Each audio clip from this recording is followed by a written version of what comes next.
Poison सांगायची गरज आहे? फक्त आपल्याला इथे झिरोच्या ऐवजी फंक्शन आहे. काय इक्वेशन असेल पॉइझन्स मध्ये? सांगा, यूचं इक्वेशन सांगा.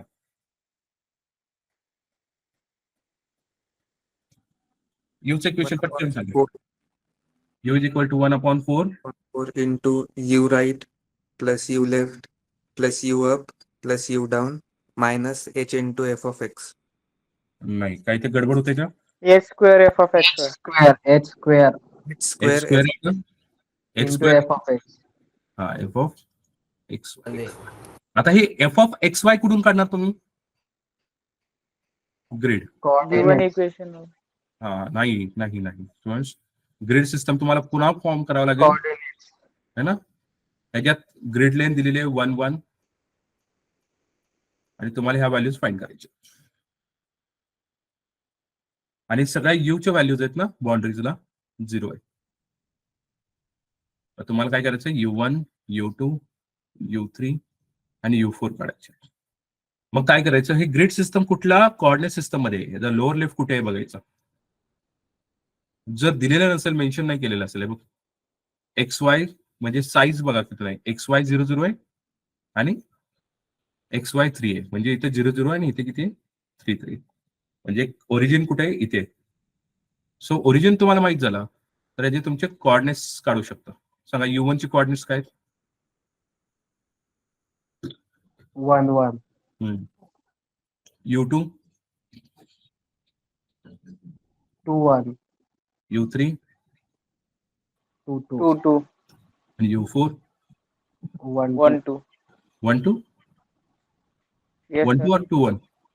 1 2. x y. I made a mistake somewhere.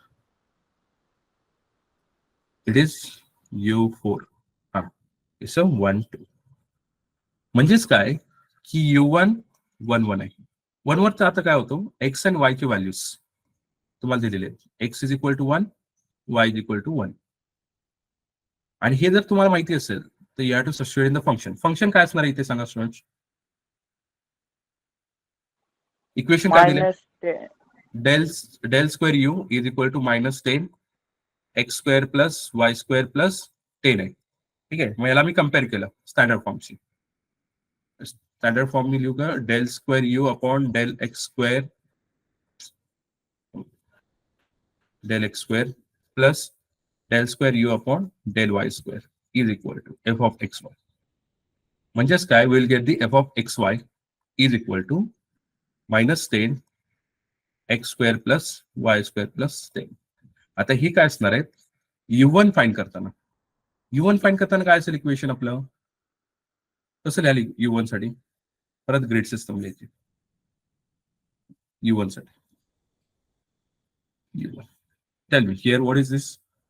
u2, u4, and this is 0 and this is 0. 0 0. So I can get the u1 is equal to 1/4 u2 plus u4 minus h ची value काय दिली इथे? h ची value काय? 1. 1 म्हणजेच काय? इथे 1 चा square into. Now this is function ना, हे फंक्शन आहे. फंक्शन कशासाठी लिहितोय आपण? कशासाठी लिहितोय? u1 साठी. u1 u1 साठी लिहित असेल तर फॉर u1 x ची व्हॅल्यू काय? is 1 1. 1 x ची 1 आहे, y ची 1. y ची 1 आहे. मग ती कुठे सबस्टिट्यूट कराल? f of x y. Function मध्ये जी काही व्हॅल्यू येईल ना फंक्शन f of xy ती इथे लिहायची. काय ते व्हॅल्यू बघा बरं. परत हे इक्वेशन तुम्हाला लिहायचं आहे कॅल्सी मध्ये. 150. 150. Correct? And get the value of u1. So again you will get the equation here. 4u1 u2 plus u4 minus 150. बरोबर आहे ना? -150 येते ना? तर काही गडबड होते? Plus 150 sir. नाही, इथे काहीतरी व्हॅल्यूज काही गडबड आहे, चुकते काहीतरी. ही व्हॅल्यू किती आली? त्याची -150 आली सर. हा, -150 आली इथे. मग की मायनस मायनस प्लस झालं इथे. मग you can write this equation like 4u1 minus u2 minus u4 is equal to 150. This is equation number 1. आता लाप्लास आणि पॉइजन्स मध्ये एवढाच फक्त डिफरन्स आहे फंक्शन. U2 साठी सांगा मला एकदा, म्हणजे I will close this discussion. So let us write for U2. Tell me students, U2. इथे काय 0 झिरो. U3. हा U2 साठी झिरो U2 काय? झिरो. इथे U3 आहे ना. हो हो. Yes sir. Is it U3? U3. U3, U1, U. U1, and this is 0, 0. Zero. right? This is U2 is equal to 1 by 4. U3, okay, U1 plus U3 minus H square, 1 square into. Function. आता इथे for U2, what is X value? For U2. X काय U2 साठी? 2. 2. 2. 2 आणि Y काय? 1. 2. 1. X is equal to 2 and Y is equal to 1. हे आता पुढे substitute One. कराल. पुढे सबस्टिट्यूट कराल इक्वेशन मध्ये. या इक्वेशन मध्ये सबस्टिट्यूट करा. या वाले. सिंपल आहे ना. एवढाच एक डिफरन्स आहे. सांगा ही व्हॅल्यू किती येते?